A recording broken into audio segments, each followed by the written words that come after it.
नमस्कार साथियों, आगाज़ के ऑनलाइन प्लेटफॉर्म पे आप सभी का स्वागत है। प्रश्नोत्तरी की सीरीज़ में आज मैं आपके सामने लेकर आया हूँ भारत के भूगोल से संबंधित प्रश्न जो अब तक आरपीएससी द्वारा विभिन्न परीक्षाओं में आयोजित जो पेपर हुए हैं उनसे में आए हुए प्रश्न हैं जो आपके लिए भविष्य में जो परीक्षाएं होने वाली है उसमें काफ़ी आपके लिए फ़ायदेमंद सिद्ध होंगे। तो शुरू करते हैं दोस्तों प्रश्न संख्या 1 के साथ। ठीक है, पहला प्रश्न क्या कह रहा है? पहला प्रश्न पूछ रहा है दोस्तों कि दक्कन ट्रैप क्षेत्र किस कारण बना है, किसके कारण बना है? ज्वालामुखी के दरारी उद्भेदन से, केंद्रीय उद्गार से, विसुविसियन प्रकार के उद्गार से, पीलियन प्रकार के ज्वालामुखी उद्गार से। अगर हम मैप पर देखें दोस्तों तो दक्कन ट्रैप जो है वह प्रायद्वीपीय भारत का हिस्सा है और प्रायद्वीपीय भारत का ये सबसे बड़ा भाग है। और अगर आपसे पूछा जाए भारत का सबसे बड़ा भौतिक भाग कौन सा है तो है दक्कन ट्रैप। दक्कन ट्रैप वास्तव में महाराष्ट्र में विस्तृत है, महाराष्ट्र में विस्तृत है और लगभग 5 लाख वर्ग किलोमीटर भाग पर फैला हुआ है। कितने भाग पर? 5 लाख वर्ग किलोमीटर भाग पर फैला हुआ है। इसी का ही भाग माना जाता है मालवा का पठार, मालवा का पठार, और इसी का ही भाग माना जाता है जिसे हम कहते हैं सौराष्ट्र प्रायद्वीप या सौराष्ट्र पेनिनसुला। सौराष्ट्र पेनिनसुला जिसे हम कहते हैं वो वाला भाग भी इसी का ही भाग माना जाता है। अब इसका निर्माण कैसे हुए? तो दक्कन के पठार का जो पठार ट्रैप जो है इसका निर्माण ज्वालामुखी के दरारी उद्भेदन से हुआ। किससे हुआ? ज्वालामुखी के दरारी उद्भेदन से हुआ। ऐसा माना जाता है कि क्रिटेशियस काल में ज्वालामुखी का दरारी उद्भेदन हुआ। उस दरारी उद्भेदन से लावा जो है बाहर निकला और उसका जो जमाव है प्रायद्वीप वाले भाग पर हुआ। पश्चिम में जमाव ज़्यादा हुआ, पूर्व में कम की ओर हुआ, इसलिए इसका ढाल भी जो है वो हमें पश्चिम से पूर्व की ओर देखने को मिलता है। अगर हमसे पूछे कि दक्कन ट्रैप का वास्तविक विस्तार कहाँ है तो कौन से राज्य में है भाई? महाराष्ट्र में है। ठीक है दोस्तों, तो पहले प्रश्न का उत्तर होगा ज्वालामुखी के दरारी उद्भेदन से। अगले प्रश्न की ओर बढ़ते हैं। अगला प्रश्न क्या पूछ रहा है? निम्नलिखित में से कौन सा दक्षिण से उत्तर की ओर सही क्रम में व्यवस्थित है? दक्षिण से उत्तर की ओर इन्होंने दक्षिण भारत की पहाड़ियां पूछी है। अगर हम दक्षिण भारत की पहाड़ियों की बात करें तो दोस्तों दक्षिण भारत में हम देखते हैं 2 पर्वत श्रृंखलाएं आकर मिलती है। इधर से आती है पश्चिमी घाट और इधर से पूर्वी घाट। इन दोनों का जो मिलन होता है दोस्तों वो होता है आपके नीलगिरी की पहाड़ियों में। कौन सी पहाड़ियों में होता है दोस्तों? नीलगिरी की पहाड़ियों में। तो यहां जो पहाड़ियां बनती है वो है नीलगिरी की पहाड़ियां। नीलगिरी की पहाड़ियां, इन नीलगिरी की पहाड़ियों का जो सर्वोच्च शिखर है वो है आपके दोदा बेटा।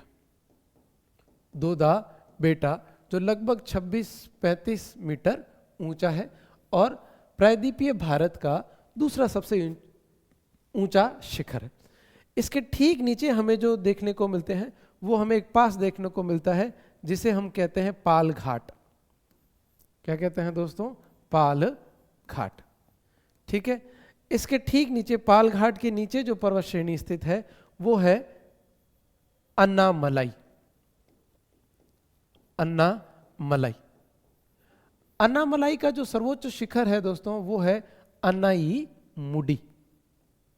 अन्नाई मुडी जो लगभग 2695 मीटर ऊंचा है। और क्या विशेषता है अन्नाई मुडी की? कि ये दक्षिण भारत का सर्वोच्च शिखर है, प्रायद्वीपीय भारत का सर्वोच्च शिखर है। अन्नामलाई के ठीक दक्षिण में स्थित है वो है दोस्तों इलायची की पहाड़ियां। इलायची की पहाड़ियां, इलायची की पहाड़ियां ये कौन से राज्य में है? ये केरल में, केरल। और इसके ठीक दक्षिण में स्थित है वो है नागरकोयल की पहाड़ियां। ठीक है, नागरकोयल की पहाड़ियां।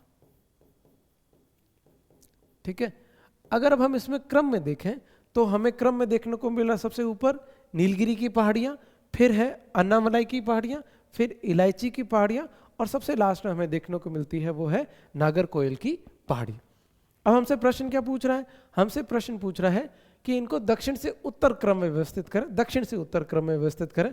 तो नागरकोइल की पहाड़ियां हमें क्या नजर नहीं आ रही, उसके बाद में कौन सी, इलायची की पहाड़ियां, तो हमारा एक ऑप्शन हो जाएगा इलायची की पहाड़ियां, फिर अन्नामलाई, फिर पालघाट और फिर नीलगिरी। ठीक है दोस्तों, तो यहां हमें कौन सा मिल गया भाई, अन्नामलाई, इलायची की पहाड़ियां, अन्नामलाई, पालघाट और नीलगिरी की पहाड़ियां। तो इस प्रश्न का उत्तर होगा ऑप्शन नंबर सी जो है उसका सही उत्तर होगा। ठीक है, आगे बढ़ते हैं अगले प्रश्न की ओर। अगला प्रश्न क्या पूछ रहा है, पाट क्षेत्र अवस्थित है, क्या पूछा है, पाट क्षेत्र। अगर प्रायद्वीपीय भारत की बात की जाए तो प्रायद्वीपीय भारत में पूर्वी भाग में स्थित एक पठार है, इसे कहते हैं छोटा नागपुर का पठार, छोटा नागपुर का पठार,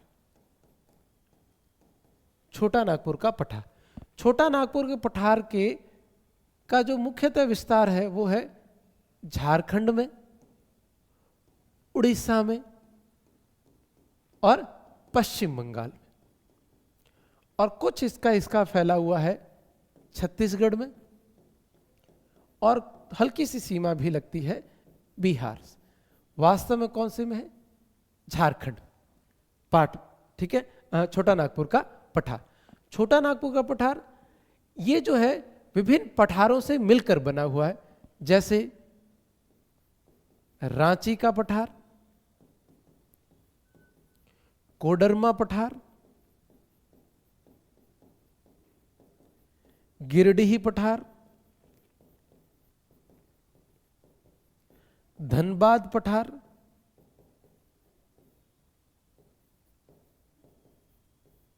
इस तरह अनेक पठारों का यह मिश्रण है। इस पठारी क्षेत्र में एक भाग है जो ऊपर से बिल्कुल सपाट क्षेत्र है, एकदम कैसा है, सपाट क्षेत्र है, समतल क्षेत्र। उस समतल क्षेत्र को क्या कहा जाता है, पाट प्रदेश।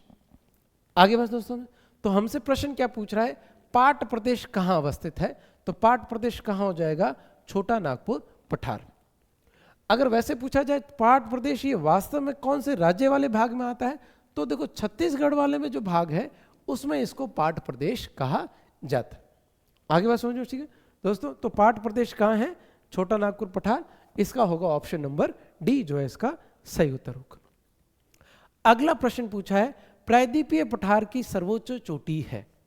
तो दोस्तों अभी हमने देखा, पिछले प्रश्न में हमने देखा कि प्रायद्वीपीय पठार, इसमें हमने कहा कि इसमें हमने श्रृंखलाएं पढ़ी, नीलगिरी की पहाड़ियां, नीलगिरी की पहाड़ियों का सर्वोच्च शिखर कौन सा है, दोदा बेटा। फिर हमने पढ़ा अन्नामलाई की पहाड़ियां, अन्नामलाई की पहाड़ी के सर्वोच्च शिखर कौन सा है, अन्नाईमुडी। और अन्नाईमुडी के हमने क्या कहा कि यह जो है सर्वोच्च शिखर है किसका, प्रायद्वीपीय पठार का है, प्रायद्वीपीय भाग का, दक्षिण भारत का सर्वोच्च शिखर है अन्नाईमुडी, जो कहाँ स्थित है भाई, अन्नामलाई पहाड़ियों में स्थित है। तो इस प्रश्न में हमसे क्या पूछा गया है कि प्रायद्वीपीय पठार का सर्वोच्च शिखर है, तो प्रायद्वीपीय पठार का सर्वोच्च शिखर कौन सा हो जाएगा, अन्नाईमुडी, जो कहाँ कौन सी पहाड़ियों में स्थित है, ये अन्नामलाई पहाड़ियों में स्थित है, अन्नामलाई पहाड़ियों में स्थित है। ठीक है, फिर दूसरा शिखर कौन सा पूछा है, दोदा बेटा, तो ये किस में है, ये नीलगिरी पहाड़ियों में स्थित है। फिर तीसरा क्या है, महेंद्रगिरी, इसमें ऑप्शन क्या दे रखा है, महेंद्रगिरी। तो देखो दोस्तों महेंद्रगिरी जो है ये पूर्वी घाट में स्थित है, पूर्वी घाट में स्थित है, पूर्वी घाट में उड़ीसा में, उड़ीसा में एक शिखर स्थित है जिसको हम कहते हैं महेंद्रगिरी। महेंद्रगिरी, इसकी ऊंचाई है लगभग 1501 मीटर। ठीक है, और पूर्वी घाट का जो सर्वोच्च शिखर है उसे कहते हैं जिगंधा, जिगंधा, या कई जगह इसका नाम विशाखापत्तनम भी लिखा मिलता है, विशाखापत्तनम भी लिखा मिलता है। ठीक है, ये जो जिगंधा है ये पूर्वी पठार का सर्वोच्च शिखर है, किसका है, पूर्वी पठार का सर्वोच्च शिखर है। और महेंद्रगिरी की क्या विशेषता है कि ये पूरे पठार का दूसरा सर्वोच्च शिखर है। कौन से राज्य में स्थित है? ये उड़ीसा राज्य में स्थित है। और जिगंदा ये कौन से राज्य में स्थित है? ये आंध्र में स्थित, आंध्र प्रदेश में स्थित है। ठीक है, अगला क्या है इसमें ऑप्शन? इलायची की पहाड़ियां। ये अभी हमने देखा इलायची की पहाड़ियां। इलायची की पहाड़ियां कहाँ स्थित है? ये केरल में स्थित है। कहाँ स्थित है दोस्तों? केरल में स्थित है। ठीक है, तो प्रायद्वीपीय पठार का सर्वोच्च शिखर कौन सा हो जाएगा? अन्नाईमुडई इसका सही उत्तर हो जाएगा। अगला प्रश्न पूछ रहे हैं, सबसे बड़ा नदी द्वीप। तो दोस्तों सबसे बड़ा नदी द्वीप, इसमें जो ऑप्शन आ रहा है, ऑप्शन में देखो माजुली, लक्षद्वीप, मूर और मिनिकॉय। तो इसका जो सही उत्तर होगा वो होगा माजुली। माजुली देखो दोस्तों पूर्वी असम में स्थित है। कहाँ स्थित है? अगर हम ऐसे मैप देखें इस तरह कुछ, तो आप देखोगे कि पूर्वी असम वाला जो भाग है, पूर्वी असम में एक द्वीप स्थित है, उसको हम कहते हैं माजुली। कौन से वाले भाग में है? पूर्वी असम। यह कैसा द्वीप है? यह नदी द्वीप है। नदी द्वीप है। नदी द्वीप है कौन सी नदी द्वारा? यह ब्रह्मपुत्र नदी द्वारा बनाया गया। ब्रह्मपुत्र नदी द्वारा। ऐसा कहा जाता है कि ब्रह्मपुत्र नदी से आकर मिलती है एक नदी जिसको बोलते हैं दिहिंग या दिहांग। इन दोनों नदियों के मिलने के मिलन बिंदु पर द्वीप बना है, नदी द्वीप, उसे कहते हैं माजुली नदी द्वीप। ठीक है, पहले ऐसे कहते हैं कि जो माजुली वाला भाग है ये एक समतल मैदानी भाग था, लेकिन 1750 में, कब दोस्तों? 1750 में इससे एक नदी आकर मिलती है जिसे दिहिंग या दिहांग कहते हैं। ठीक है, अब ये ध्यान रखने वाली बात है कि ऐसा कहा जाता है कि पहले दिहांग जो है या दिहिंग जो है वो ब्रह्मपुत्र के पैरेलल समानांतर चला करती थी, लेकिन 1750 में ये इससे आके मिल जाती है और एक भयंकर बाढ़ की स्थिति उत्पन्न होती है। उस बाढ़ से जो द्वीप बनता है वो बनता है आपके माजुली द्वीप। माजुली द्वीप को जिले की संज्ञा, जिले का जो है संज्ञा दे रखी है पूर्वी असम वाले भाग में। ये विश्व का सबसे बड़ा नदी द्वीप है। क्या है भाई? ये विश्व का सबसे बड़ा नदी द्वीप है, जहां लगभग 1.5 लाख से ज्यादा जनसंख्या रहती है। अभी ये काफी चर्चा में है क्योंकि ग्लोबल वार्मिंग के कारण लगातार जो है ब्रह्मपुत्र का और इनका जल स्तर बढ़ता जा रहा है और इसका मैदान, इस नदी द्वीप का जो क्षेत्र है वो लगातार संकुचित होता जा रहा है। तो सबसे बड़ा नदी द्वीप कौन सा है दोस्तों? वो है माजुली द्वीप। ठीक है, अगले प्रश्न की ओर बढ़ते हैं। अगला प्रश्न पूछ रहा है सह्याद्री है। सह्याद्री किसे कहते हैं? ठीक है दोस्तों, क्या पूछ रहा है कि सह्याद्री किसे कहते हैं? प्रश्न है, उत्तर ऑप्शन दे रखा है विंध्याचल श्रेणी, पश्चिमी घाट, शिवालिक श्रेणी और बाह्य हिमालय। तो दोस्तों इसका उत्तर होगा पश्चिमी घाट। अगर हम पश्चिमी घाट की बात करें दोस्तों, तो पश्चिमी घाट तापी नदी के मुहाने से लेकर कुमारी अंतरीप तक या कन्याकुमारी तक एक भ्रंश कगार के रूप में स्थित है। किस रूप में स्थित है? भ्रंश कगार के रूप में स्थित है। कहां से शुरू होती है? तापी नदी के मुहाने से लेकर कहां तक? कन्याकुमारी तक। भ्रंश कगार के रूप में, इसलिए इसको भ्रंशोत पर्वत भी कहा जाता है। क्या कहा जाता है? भ्रंशोत पर्वत भी कहा जाता है। यह लगभग 1600 किलोमीटर की लंबाई में स्थित है। कितने लंबाई में दोस्तों? 1600 किलोमीटर की लंबाई में स्थित है। इसे सह्याद्री भी कहते हैं। सह्याद्री का अर्थ होता है एक तरह से सर्वाधिक वर्षा प्राप्त करने वाला स्थान। क्या कह सकते हो? सर्वाधिक वर्षा वाला स्थान जो है, तो उसे क्या कहा जाएगा? सह्याद्री। ऐसे जैसे हिमालय को कहा जाता है हिमाद्री, क्योंकि वहां पे हिम से ढका रहता है, तो यहाँ क्या है? सर्वाधिक वर्षा वाला है, तो इसे सह्याद्री भी कहते हैं। सह्याद्री, इसे 2 भागों में बांटा जाता है। तो इसे 2 भागों में बांटने का काम करती है, वो करती है 16 डिग्री उत्तरी अक्षांश रेखा। कौन सी करती है? 16 डिग्री उत्तरी अक्षांश रेखा। उत्तरी अक्षांश रेखा। तो जो उत्तरी भाग है ये कहलाता है उत्तरी सह्याद्री, और ये वाला भाग कहलाता है दक्षिणी सह्याद्री। उत्तरी सह्याद्री का जो सर्वोच्च शिखर है दोस्तों, वो है कलसूबाई। कौन सा है? कलसूबाई। और जो दक्षिणी सह्याद्री का जो सर्वोच्च शिखर है दोस्तों, वो है आपका कुद्रेमुख। कुद्रेमुख। वैसे अगर आपसे पूछे तो प्रायद्वीपीय भारत का सर्वोच्च शिखर कौन सा हो जाएगा, वो हमने अभी पीछे पढ़ा, वो हो जाएगा अन्नाई मुडी। ठीक है, ये एक कैसा पर्वत है, ये भ्रंशोत पर्वत है। अगर पूछ ले दोस्तों कि सह्याद्री आखिर कहाँ कहाँ जाता है, तो महाराष्ट्र में सह्याद्री कहा जाता है। कहाँ कहा जाता है? महाराष्ट्र में जो है इसे सह्याद्री कहा जाता है। ठीक है दोस्तों, तो समझ में आया सह्याद्री किसे कहते हैं? तो सह्याद्री किसे कहते हैं? पश्चिमी घाट को कहते हैं। ये तापी नदी के मुहाने से लेकर कन्याकुमारी तक 1600 किलोमीटर की लंबाई में एक भ्रंशोत पर्वत है, जो एक भ्रंश कगार के रूप में स्थित है, और इसे दो भागों में विभाजित कर सकते हैं। कौन करता है? 16 डिग्री उत्तरी अक्षांश उत्तरी सह्याद्री, जिसका सर्वोच्च शिखर माना जाता है कलसुबाई, और दक्षिणी सह्याद्री, जिसका सर्वोच्च शिखर माना जाता है कुद्रेमुख। अगले प्रश्न की ओर बढ़ते हैं। अगला प्रश्न क्या पूछ रहा है? इनमें से हिमालय का दर्रा स्थित है। दर्रा क्या पूछा है? जोजिला, गुलमर्ग, शिवालिक और काठगोदाम। तो दोस्तों इसका जो सही उत्तर होगा वो होगा जोजिला। अगर हम मैप में देखें तो सबसे पहले हम पढ़ते हैं दोस्तों दर्रा क्या होता है। दर्रा या इसे कहते हैं पास, कई जगह पहाड़ी भाषा में इसके लिए शब्द यूज किया जाता है ला। क्या होता है? दो पर्वतीय क्षेत्रों के बीच में या पर्वतों के बीच में स्थित निम्न भाग, किसमें? पर्वतों के बीच में स्थित निम्न भाग, जो आवागमन का साधन हो, जो आवागमन का, जिसे हम आवागमन के तौर पे प्रयोग कर सकें, उसे कहा जाता है दर्रा या पास। ये वही काम आएगा जहाँ बहुत ऊंची ऊंची श्रृंखलाएं हों, ठीक है, जो संलग्न श्रृंखलाएं पाई जाए, जैसे हिमालय। हिमालय का औसत ऊंचाई है 6000 मीटर, और यह संलग्न श्रृंखला है जो सिंधु गौर से लेकर ब्रह्मपुत्र गौर तक लगभग 2400 किलोमीटर की लंबाई में लगातार संलग्न अपने विस्तृत है। तो ऐसे में इन पर्वतीय क्षेत्रों के बीच में जो निम्न भाग होता है, जिनको आवागमन के तौर पे प्रयोग करते हैं, उन्हें हम कहते हैं दर्रा या पास। अब हम बात करते हैं कि कौन कौन से दर्रे मुख्य रूप से बहुत प्रसिद्ध हैं। तो यदि हमें बात करें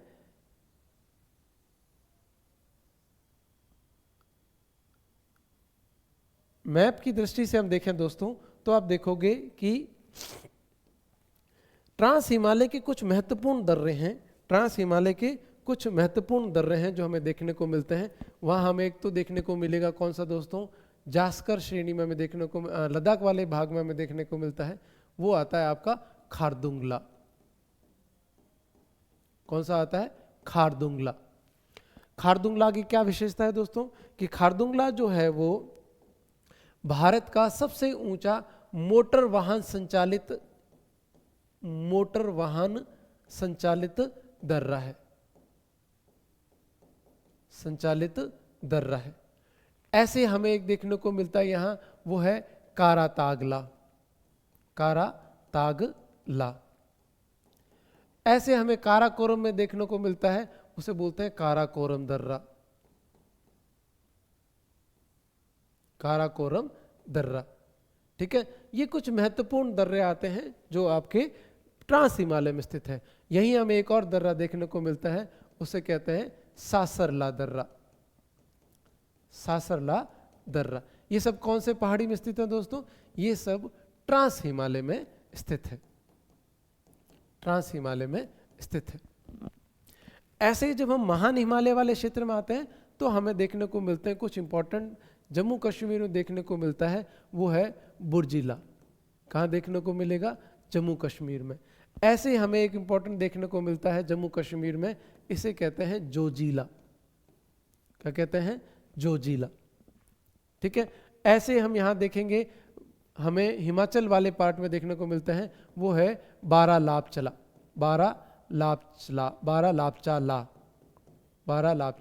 ला। ऐसे हमें हिमाचल में एक और देखने को मिलता है, वो है शिपकिला। शिपकिला। शिपकिला क्यों फेमस है? शिपकिला क्योंकि सतलज नदी जो है वो इसी के माध्यम से भारत में प्रवेश करती है। कौन सी नदी? सतलज नदी। ऐसे जब हम उत्तराखंड में आते हैं तो यहाँ हमें देखने को मिलता है नीति दर्रा। फिर हमें मिलता है मान दर्रा, ठीक है। फिर हमें देखने को मिलता है थांगला दर्रा, ठीक है। इसी तरह उत्तराखंड में हमें एक और देखना इंपॉर्टेंट देखने को मिलता है, वो है लिपू लेख दर्रा, लिपू लेख दर्रा। ये सब कौन से में स्थित है भाई? ये सब उत्तराखंड में स्थित है।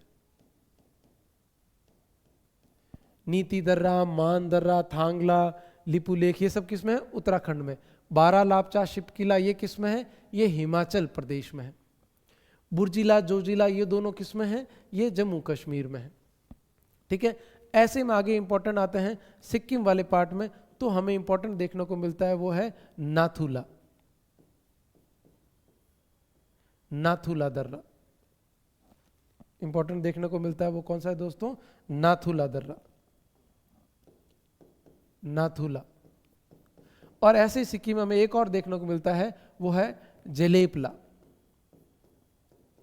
जेलेपला। ऐसे हम एक और देखते हैं अरुणाचल प्रदेश में, वो है बोमडीला, बोमडीला। तो बोमडीला हमें कहां देखने को मिलता है? अरुणाचल प्रदेश में। नाथुला, जेलेपला दोनों किस में देखने को मिलते हैं दोस्तों? ये सिक्किम में देखने को मिलते हैं। ऐसे एक जास्कर श्रेणी में हमें देखने को मिलता है, वो कौन सा पार्ट आ जाता है? वो आता है फोटुला दर्रा। कौन सा आ जाता है दोस्तों? फोटुला दर्रा। आई बात समझे? तो हमने देखा कौन कौन से, काराकोरम, खारदुंगला, कारातागला, सासरला, ये सब ट्रांस हिमालय में है। महान हिमालय में कौन सा है? बुर्जिला, जोजिला दोनों जम्मू कश्मीर में, बारालापचा, शिपकिला ये दोनों आपके हिमाचल प्रदेश में, और नीति, मान, थांगला, लिपुलेख ये सब किस में? उत्तराखंड में। नाथुला, जेलिपला किस में? सिक्किम में। बोमडीला किस में? अरुणाचल प्रदेश में।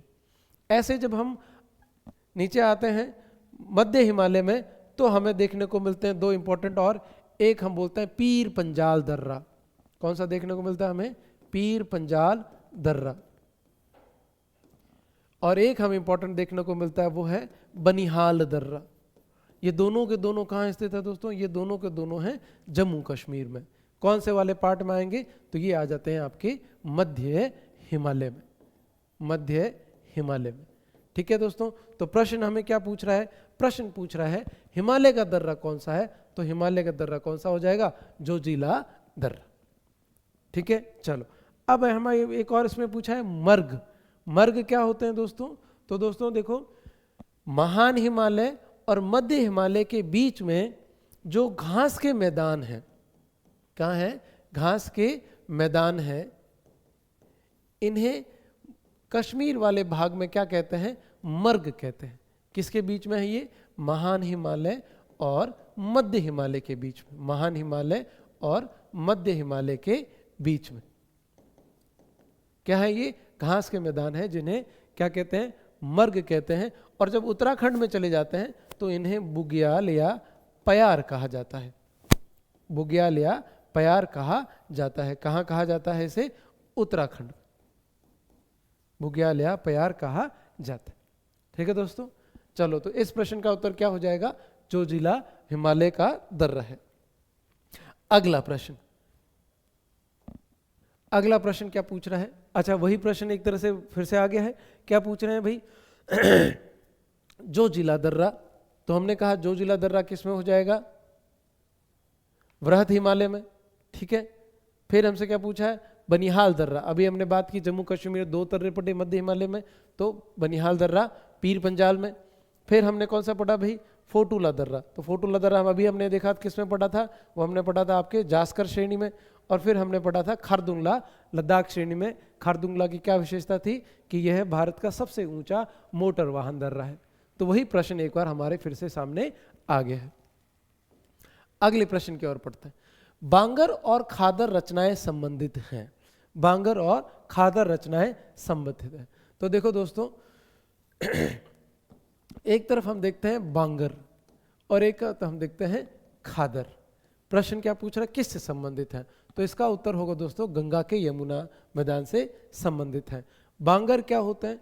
देखो, जब कोई नदी प्रवाहित होती है तो नदी द्वारा अपने दोनों किनारों के ऊपर अपने साथ लाए गए अवसादों का जमाव किया जाता है। तो जब जमाव किया जाता है तो उससे नवीन जलोढ़ मृदा का जमाव होता है। नवीन जलोढ़ मृदा का जमाव होता है। इसी नवीन जलोढ़ मृदा को क्या कहा जाता है? खादर कहा जाता है। अर्थात नदी के तटीय भाग में, या हम कहें कि मैदान के वह भाग जहां प्रति वर्ष नदी का बाढ़ का जल पहुंचता हो, प्रति वर्ष नदी की बाढ़ का जल पहुंचता हो, उसे क्या कहते हैं? उसे खादर कहते हैं। बाढ़ का जल पहुंचता हो उसे खादर कहते हैं। अब ऐसे ही एक भाग है बांगर। जब पहले प्लिस्टोसीन, ये दोनों प्लिस्टोसीन काल में, ठीक है, तो प्लिस्टोसीन का जो पूर्ववर्ती काल है उसमें जब नदी अपने मार्ग में अवसादों का जमाव कर रही थी तो वहां जो मृदा का निर्माण हुआ वो भी कैसी थी? जलोढ़ मृदा। तो बांगर भी कैसी है भाई? जलोढ़ मृदा। लेकिन यहाँ प्रतिवर्ष बाढ़ का जल जो है वो नहीं पहुंचता। अर्थात ये कैसी जलोढ़ मृदा है? ये पुरानी जलोढ़ मृदा है। पुरानी जलोढ़ मृदा है। और पुरानी जलोढ़ मृदा को क्या कहा जाता है? बांगर कहा जाता है। अब पुरानी हो गई है तो अनेक समस्या भी हैं। तो बांगर में हमें कई समस्याएं भी देखने को मिलती है, जैसे रेहे, कल्लर, भूड़, ऐसी अनेक समस्याएं हैं। वो किससे संबंधित हैं? वो बांगर मैदान से संबंधित है। ठीक है दोस्तों, तो बांगर क्या हो गया? जहां नदी के बाढ़ का जल नहीं पहुंचता, और खादर जहां प्रति वर्ष नदी के बाढ़ का जल पहुंचता है। जो नवीन जलोढ़ मृदा है वो है खादर, जो पुरानी जलोढ़ मृदा है वो है अपनी है बांगर। अगले प्रश्न की ओर बढ़ते हैं। अगला प्रश्न पूछ रहा है महान सीमा भ्रंश पृथक करता है। महान सीमा भ्रंश पृथक करता है। शिवालिक से लघु हिमालय को, लघु हिमालय से महान हिमालय को, महान हिमालय से काराकोरम को, और भारत के महान मैदान से शिवालिक को। देखो प्रश्न इसमें पूछा है महान सीमा भ्रंश। अगर हम इंग्लिश में से लिखें ग्रेट बाउंड्री फॉल्ट, तो वास्तव में ग्रेट बाउंड्री फॉल्ट ये इस प्रश्न में उत्तर ही नहीं दे रखा है। आइए हम जरा इसको समझते हैं। अगर हम मैप में देखें दोस्तों तो आप देखोगे कि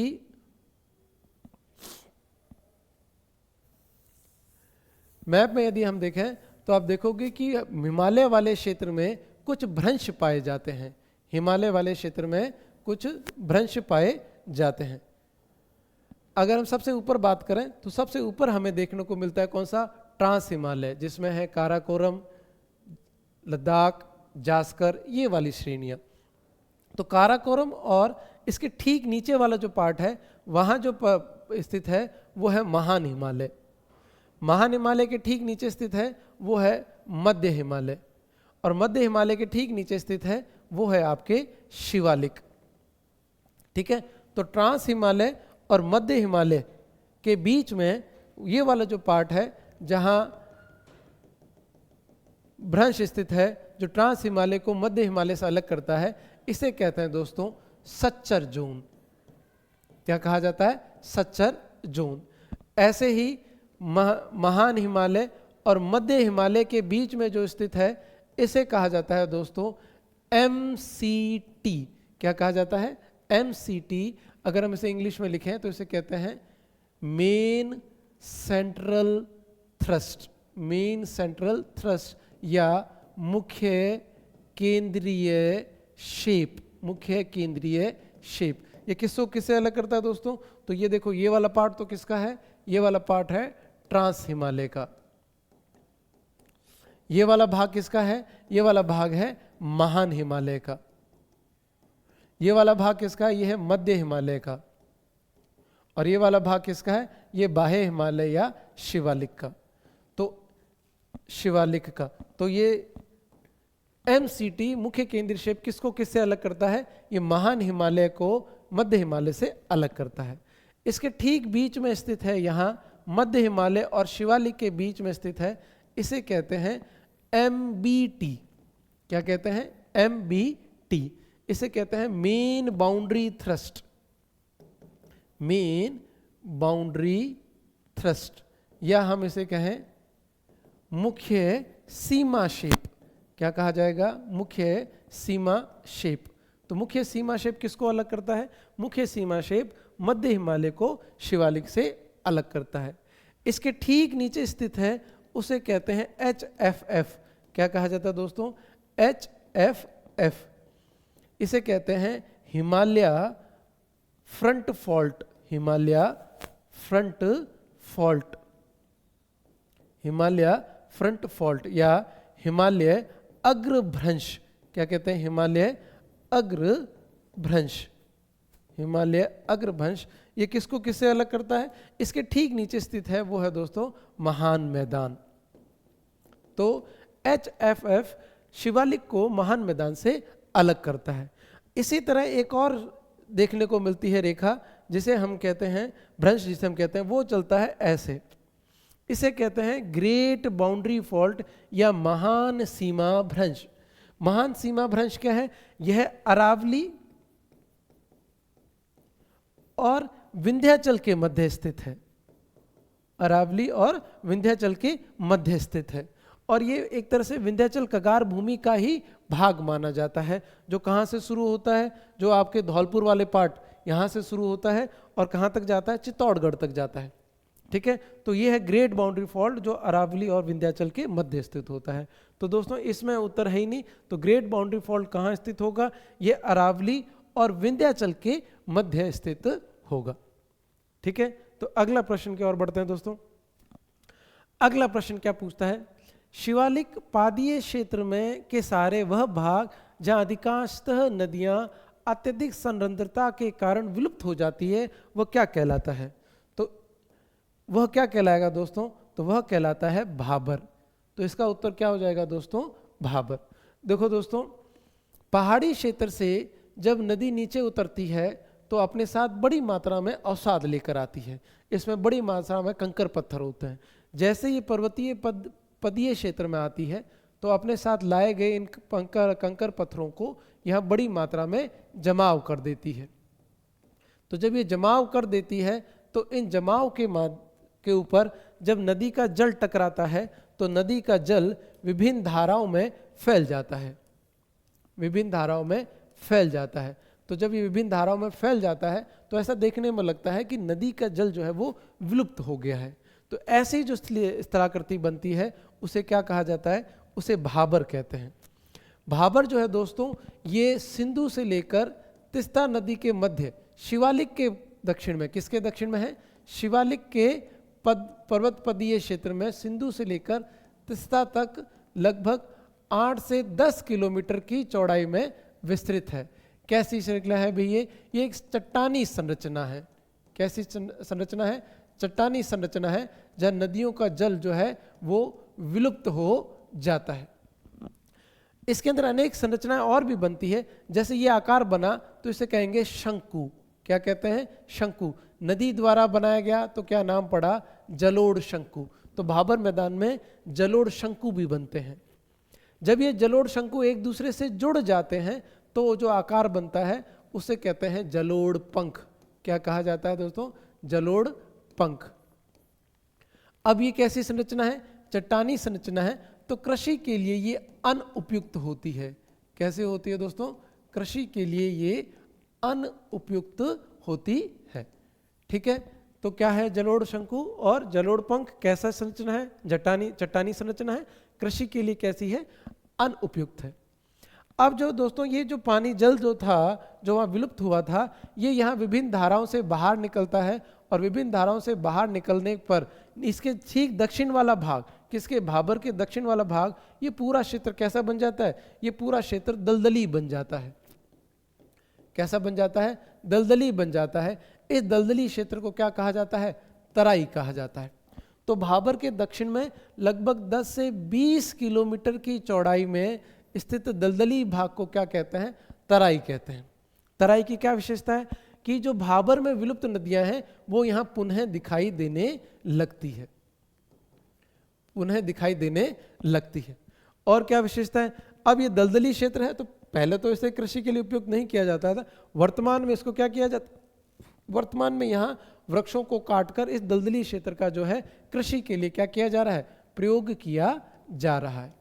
तो आगे बात समझे। तो दोस्तों जो सबसे ऊपर वाला पार्ट होगा उसे हम क्या कहते हैं? जो पर्वतपदीय शिवालिक के पर्वतपदीय क्षेत्र में चट्टानी संरचना बनेगी उसे कहेंगे भाबर। और भाबर से जो जल इसका नीचे आएगा उसे क्या कहा जाता है, उसे तराई कहा जाता है। ठीक है दोस्तों, तो इसका उत्तर सही क्या हो जाएगा, वो हो जाएगा तराई, सॉरी भाबर। अगले प्रश्न की ओर बढ़ते हैं। दून और द्वार हिमालय किस भाग में पाए जाते हैं?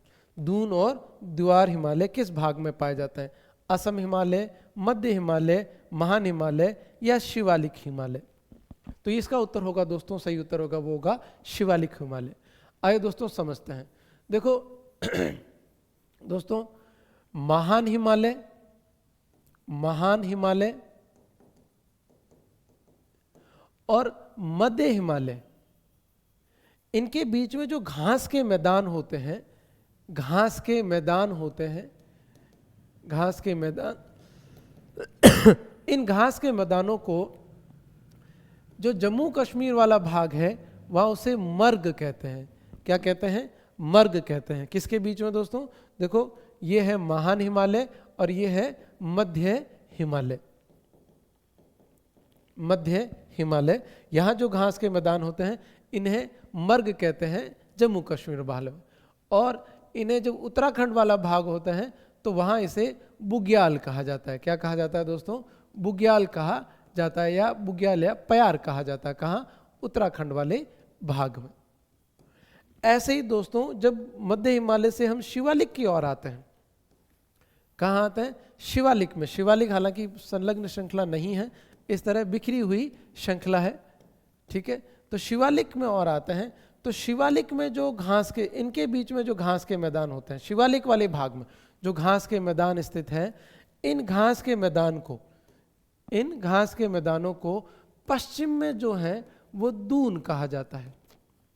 क्या कहा जाता है? दून कहा जाता है। जैसे देहरादून, कोटली दून, पाटली दून, आपने सुना होगा नाम, देहरादून, कोटली दून, पाटली दून आदि। और यही भाग जब पूर्व की ओर बढ़ जाते हैं तो इसे दुआर कहते हैं। क्या कहते हैं? दुआर। तो इसमें जो है पूर्व में और जो भाग हो जाते हैं उसे दुआर कहते हैं। जैसे हम उदाहरण लेते हैं हरिद्वार, तो ये वास्तव में क्या है? ये घास के समतल मैदान हैं या घास के मैदान हैं, जिन्हें पश्चिम में तो दून कहते हैं और पूर्व में क्या कहते हैं? दुआर कहते हैं। एनसीईआरटी में एक जगह लिखा भी है कि केवल दुआर वाला पोर्शन का अगर प्रश्न पूछ लिया है तो केवल दुआर वाला पार्ट उन्होंने उत्तर मान रखा था असम हिमालय। लेकिन हमारे यहाँ प्रश्न में उत्तर क्या होगा दोस्तों? हमारे यहाँ प्रश्न का उत्तर होगा शिवालिक। दून और द्वार हिमालय किस भाग में पाए जाते हैं? शिवालिक हिमालय में पाए जाते हैं। अगले प्रश्न की ओर बढ़ते हैं। अगला प्रश्न पूछ रहा है, हिमालय चोटियों का निम्नलिखित में से दक्षिण से उत्तर क्रम की ओर सही करो। तो दक्षिण से उत्तर की क्रम और अगर हम देखें तो हमारे पास ये पहाड़ियां हैं, काराकोरम, लद्दाख, जास्कर और पीर पंजाल। तो दोस्तों ये आपके ट्रांस हिमालय और जो मध्य हिमालय उसकी पहाड़ियां हैं। तो ट्रांस हिमालय में अगर हम देखें तो यहां हमें देखने को मिलती कौन सी श्रेणी? काराकोरम श्रेणी, काराकोरम श्रेणी। और यहां जो जिस हमें देखने को मिलती वो कौन सी है? लद्दाख श्रेणी। कौन सी देखने को मिलती है दोस्तों? लद्दाख श्रेणी। इसके ठीक नीचे जो आ जाती है वो कौन सी है? जास्कर श्रेणी। और यहाँ अगर बाहर हम देखें तो यहाँ हमें देखने को मिलती है जो तिब्बत वाले पठार में है वो है कैलाश श्रेणी, कैलाश श्रेणी। ठीक है, अब जैसे हम आते हैं मध्य हिमालय वाले में तो हमें एक श्रेणी देखने को मिलती है वो है पीर पंजाल श्रेणी, पीर पंजाल श्रेणी जम्मू कश्मीर वाले भाग में। और यही हमें एक श्रेणी देखने को मिलती है जो है आपके धौलाधर श्रेणी, धौलाधर श्रेणी, धौलाधर श्रेणी। अब प्रश्न क्या पूछ रहा है? हमें दक्षिण से उत्तर की ओर क्रम करें। तो दक्षिण से उत्तर की हमें सबसे पहले कौन सी हो जाएगी? हमारी पीर पंजाल। पीर पंजाल के बाद में उत्तर की ओर जाएंगे तो कौन सी आएगी? जास्कर। जास्कर से उत्तर की ओर जाएंगे तो कौन सी आ जाएगी? लद्दाख। और लद्दाख से उत्तर की ओर के जाएंगे तो कौन सी आ जाएगी? काराकोरम, काराकोरम। तो इसका जो सही उत्तर हो जाएगा वो हो जाएगा ऑप्शन नंबर डी, सही उत्तर हो जाएगा। आगे बढ़ते हैं अगले प्रश्न की ओर। नाथुला दर्रा भारत के किस केंद्र शासित या राज्य प्रदेश में स्थित है? देखो दोस्तों, इसका जो हम पार्ट आपको अगर आप पता हो तो पहले हम कर चुके हैं यहाँ आपके सामने। ठीक है, अगर हमने, जब आपने ध्यान से देखा हो तो हमने जब दर्रे पढ़े थे इस वाले पार्ट में, तो हमने देखा था कि नाथुला दर्रा, नाथुला दर्रा किस में आ जाता है? सिक्किम वाले पार्ट में, सिक्किम वाले पार्ट में। इसमें हमारे प्रश्न क्या पूछा है दोस्तों? इसमें हमसे प्रश्न पूछा है कि, एक मिनट दोस्तों, प्रश्न थोड़ा ऊपर चला गया है। नाथुला दर्रा, तो नाथुला दर्रा दोस्तों किस में हो जाएगा? सिक्किम में हो जाएगा। ठीक है, उत्तराखंड में हमने कुछ दर्रे, अगर आपको पता हो तो याद करो। देखो हमने कौन सा पढ़ा था? नीति दर्रा, मान दर्रा, थांगला दर्रा, लिपुलेख दर्रा, ये सब हमने कहाँ पढ़े थे? उत्तराखंड में। हिमाचल हमने दो इंपॉर्टेंट दर्रे पढ़े थे, एक था बारा लापचा, एक हमने पढ़ा था शिपकिला दर्रा, शिपकिला दर्रा। ऐसे हमने जम्मू कश्मीर दो इंपॉर्टेंट पढ़े थे, एक था पीर पंजाल दर्रा, एक है बनिहाल दर्रा। ठीक है, वो इंपॉर्टेंट पढ़े थे। हिमाचल में हम एक और देखते हैं, रोहतांग दर्रा, रोहतांग दर्रा। तो इस तरह ये सारे दर्रे जो हैं वो हिमालय वाले भाग में स्थित हैं। अगले प्रश्न की ओर पढ़ते हैं। अगला प्रश्न पूछ रहा है पूर्वांचल हिमालय से, पूर्वांचल हिमालय की निम्नलिखित पहाड़ियों का उत्तर से दक्षिण क्रम में व्यवस्थित करो। उत्तर से कौन सा है? बेरिल, पटकोईबूम, नागा, मिजो। बेरिल, पटकोईबूम, नागा, मिजो। तो इसका जो उत्तर हो जाएगा दोस्तों, सबसे पहले हो जाएगा पटकोईबूम, फिर हो जाएगा आपका नागा, फिर आ जाएगा आपका बेरिल, फिर मिजो। तो इसका उत्तर हो जाएगा ऑप्शन नंबर सी। अगर हम पूर्वांचल हिमालय की बात करें दोस्तों, तो पूर्वांचल हिमालय हम देखते हैं, पूर्वांचल हिमालय की बात करें तो हम देखते हैं कि कुछ यहाँ महत्वपूर्ण पहाड़ियाँ हैं। अगर हम सबसे पूर्व बात करें तो ये वाला जो पहाड़ है इसे कहते हैं पटकोईबूम। क्या कहा जाता है दोस्तों? पटकोईबूम, पटकोईबूम, जो अरुणाचल वाले भाग में है। कहाँ पर है दोस्तों? अरुणाचल प्रदेश वाले भाग में है। ठीक है, उसके जस्ट नीचे हम देखते हैं, उसके जस्ट नीचे वाले पार्ट में जो हमें पहाड़ियां देखने को मिलती है वो है दोस्तों नागा पहाड़ियां। कौन सी है दोस्तों? नागा पहाड़ियां, जिसकी सर्वोच्च शिखर है दोस्तों वो है सारामती। कौन सी है? सारामती। नागा पहाड़ियां से जस्ट नीचे की तरफ आते हैं तो हमें देखने को मिलती है कोहिमा। कौन सी देखने को मिलती है दोस्तों?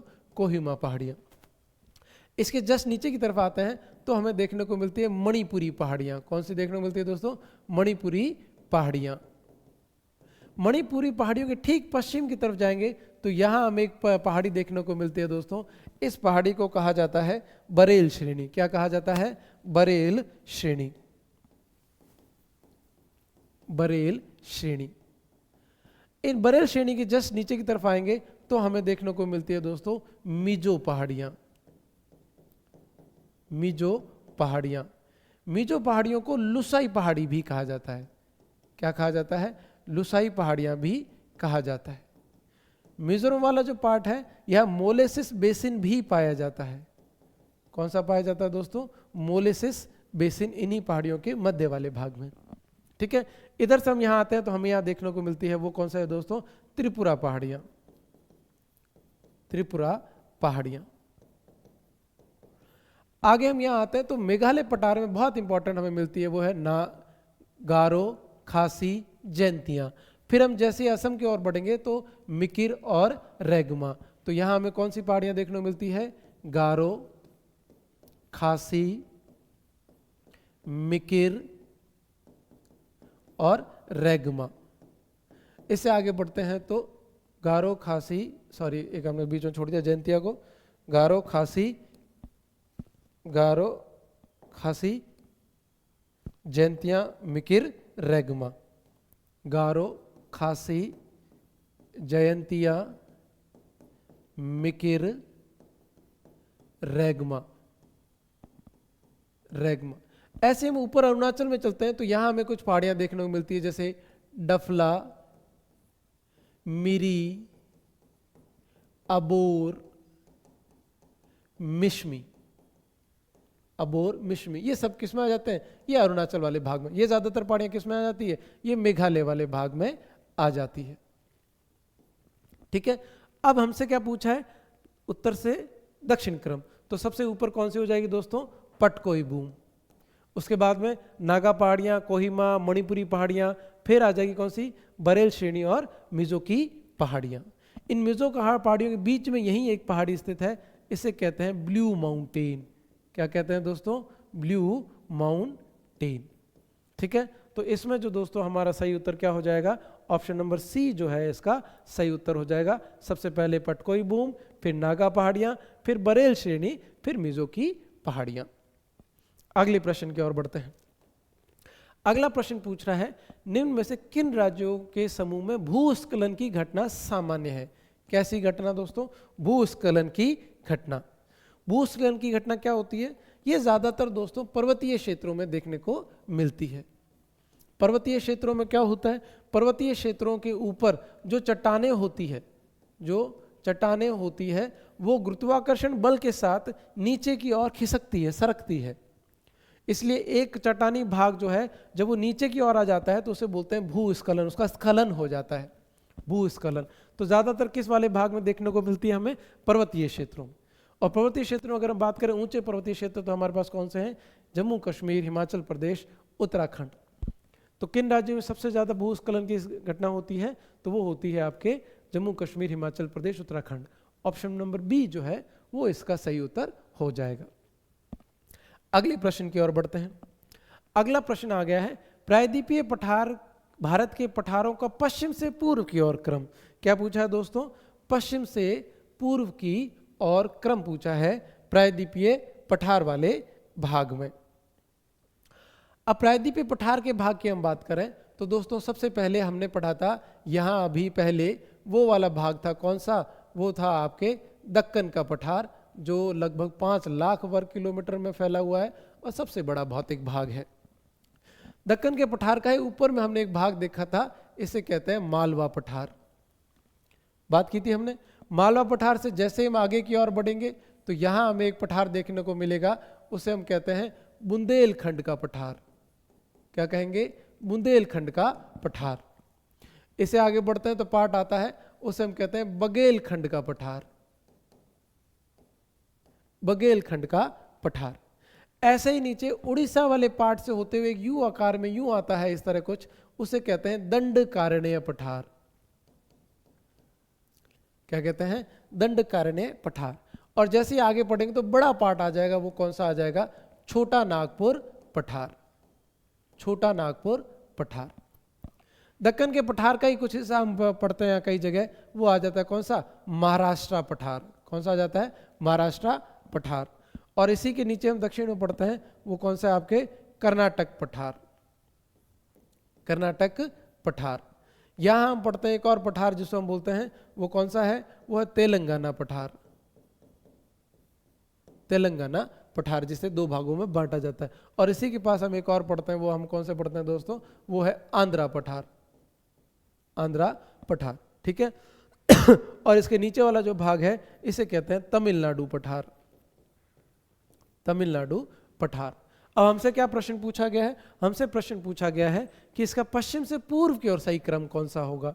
तो अगर हम इसे क्रम देखें तो दक्कन का पठार सबसे पहले आ जाएगा, दक्कन का पठार, फिर आएगा बुंदेलखंड, बघेलखंड, ये नहीं है इसमें ऑप्शन में, फिर दंडकारण्य, तो छोटा नागपुर ने इसमें आ जाएगा, दक्कन का पठार, दंडकारण्य, छोटा नागपुर। और सबसे लास्ट में, ये तो हमने ध्यान ही नहीं दिया, जो हमारे पूर्वोत्तर भारत वाले भाग में आता है,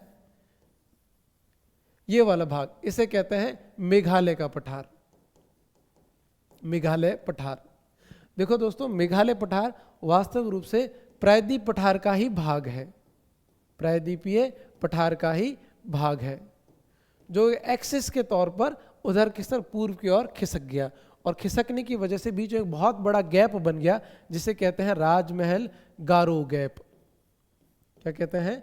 राजमहल गारो गैप कहा जाता है, राजमहल गारो गैप। इसका कारण क्या दोस्तों? तो इसके कारण को हम जानते हैं कि देखो, जब यहां जो अंतिम पहाड़ी भाग है वो कौन सी है? वो है राजमहल, और यहाँ से जब हमने अभी पढ़ी मेघालय पठार की पहली पहाड़ी कौन सी है, वो है गारो। तो इनको बीच वाले स्थित को भाग को नाम क्या दे दिया जाता है, दीजिए राजमहल गारो गैप। इसे मालदा गैप भी कहते हैं। दूसरा नाम क्या दे दिया जाता है, मालदा गैप। तो इसका जो ऑप्शन है प्रश्न का क्या हो जाएगा उत्तर से एकदम सही दोस्तों, वो हो जाएगा ऑप्शन नंबर डी, दक्कन पठार, दंडकारण्य, छोटा नागपुर पठार और मेघालय का पठार। बढ़ते हैं अगले प्रश्न की ओर। अगला प्रश्न पूछ रहा है निम्न में से कौन सी प्रायद्वीपीय भारत की सर्वोच्च चोटी है। ये दोस्तों फिर से रिपीट हो गया है, हमने बात बार बार की है। अन्नामुडी पर्वत कौन सी में आ जाएगा दोस्तों, अन्नामलाई पहाड़ियों में। अन्नामलाई पहाड़ियों में क्या विशेषता है इसकी कि ये दक्षिण भारत की सर्वोच्च शिखर है जो हम बार बार पढ़ रहे थे। दूसरी इसके ठीक ऊपर पहाड़ियां कौन सी है, नीलगिरी पहाड़ियां, जिसका सर्वोच्च शिखर हमने कौन सा पढ़ा था, दोदा बेटा, जो दक्षिण भारत का दूसरा सर्वोच्च शिखर है। तीसरा इंपॉर्टेंट वो कौन सा है, वो है अमरकंटक। अमरकंटक दोस्तों मध्य प्रदेश में स्थित है। मध्य प्रदेश में ये सतपुड़ा श्रेणी का भाग है। किसका भाग है, सतपुड़ा श्रेणी का भाग है। सतपुड़ा श्रेणी में एक पहाड़ी पाई जाती है, इसे बोलते हैं मेकाल पहाड़ी। क्या कहा जाती है, मेकाल पहाड़ी। मेकाल पहाड़ी का सर्वोच्च शिखर है दोस्तों अमरकंटक। अगर हमसे पूछे सतपुड़ा श्रेणी का कौन सा है, तो वो है दोस्तों धूपगढ़। धूपगढ़ कहाँ है, महादेव पहाड़ी में। कहां पर है दोस्तों, महादेव पहाड़ी में। अमरकंटक कहाँ है, मेकाल पहाड़ी में, मध्य प्रदेश में। अमरकंटक जो है दोस्तों, इससे जो नदियों का उद्गम होता है वह अरीय प्रतिरूप बनाती है। क्या बनाती है दोस्तों, अरीय प्रतिरूप। अरीय प्रतिरूप का मतलब होता है किसी पर्वत के इस तरह गोल मतलब वृत्ताकार रूप में जब नदियों का उद्गम होता है तो उसे कहते हैं अरीय प्रतिरूप। इसका कैसे हुआ कि अमरकंटक पहाड़ से 3 नदियों का उद्गम होता है। उत्तर की ओर इस तरह बहती है वो है सोन नदी, पश्चिम की ओर इस तरह बहती है वो है नर्मदा नदी, और पूर्व की ओर जो इस तरह बहती है वो है महानदी। इसलिए यहां हमें कैसा प्रतिरूप देखने को मिलता है, अरीय प्रतिरूप देखने को मिलता है। तो इसका उत्तर क्या होगा दोस्तों, अन्नाईमुडी। अगले प्रश्न की ओर बढ़ते हैं। दक्षिण पश्चिम मानसून के मौसम को निम्नलिखित, अब मानसून वाला पार्ट आ गया दोस्तों, ठीक है। हमने लगभग अपने जो भौतिक भाग है उससे लगभग सारे प्रश्न कर लिए हैं। दक्षिण पश्चिम मानसून के मौसम के निम्नलिखित कौन सा स्थान सर्वाधिक वर्षा प्राप्त करता है। अच्छा, तो राजस्थान का प्रश्न आ गया है। राजस्थान में सबसे ज्यादा वर्षा प्राप्त करने वाला राज्य जिला कौन सा है दोस्तों, वो है झालावाड़। कौन सा है, झालावाड़। यदि पूछे राज्य में सर्वाधिक वर्षा प्राप्त करने वाला स्थान कौन सा है, तो वो है दोस्तों माउंट आबू। माउंट आबू क्या है, सर्वाधिक वर्षा प्राप्त करने वाला स्थान है। ये कहां पर स्थित है, ये सिरोही में स्थित है। अगले प्रश्न की ओर बढ़ते हैं। अगला प्रश्न, किस क्षेत्र में दक्षिण पश्चिम मानसून से अधिकतम वर्षा प्राप्त होती है। मालवा प्रदेश, थार मरुस्थल, कच्छ का रण, पश्चिमी घाट। अभी हमने एक प्रश्न पीछे वाले प्रश्न में बात की थी दोस्तों, हमने कहा था कि कहां से, ताप्ती नदी के मुहाने से लेकर नर्मदा कन्याकुमारी तक वाला जो भाग है 1600 किलोमीटर रूप में भ्रंश कगार के रूप में स्थित भ्रंशोद पर्वत को क्या कहा जाता है, अपने सह्याद्री कहा जाता है। और उसे सह्याद्री क्यों कहा जाता है, क्योंकि वो सर्वाधिक वर्षा प्राप्त करने वाला स्थान है। तो यहाँ पे भी क्या पूछा है कि दक्षिण पश्चिम मानसून से अधिकतम वर्षा प्राप्त किसके द्वारा की जाती है, तो इसका उत्तर क्या हो जाएगा दोस्तों, पश्चिमी घाट। ठीक है दोस्तों, तो आज हमने 20 प्रश्न जो हैं हल किए हैं। उम्मीद करता हूँ आप लोगों को ये मेरे द्वारा जो प्रश्न हल कराए गए हैं ये आपको अच्छी तरह से समझ में आए होंगे। आपको हमारे द्वारा चलाई जा रही ये मुहिम यदि पसंद आ रही है दोस्तों, तो हमारे चैनल को आप सब्सक्राइब करें, लाइक करें और अपने दोस्तों के साथ शेयर भी करें, ताकि जो भी आने वाली निकट भविष्य जो परीक्षाएं हैं उसकी जो तैयारी कर रहा है उसे किसी भी प्रकार से इससे लाभ हो, तो उसके लिए भी लाभदायक है और आपके लिए भी लाभदायक हो। मिलते हैं अगले प्रश्नों के साथ अगले वीडियो में। धन्यवाद।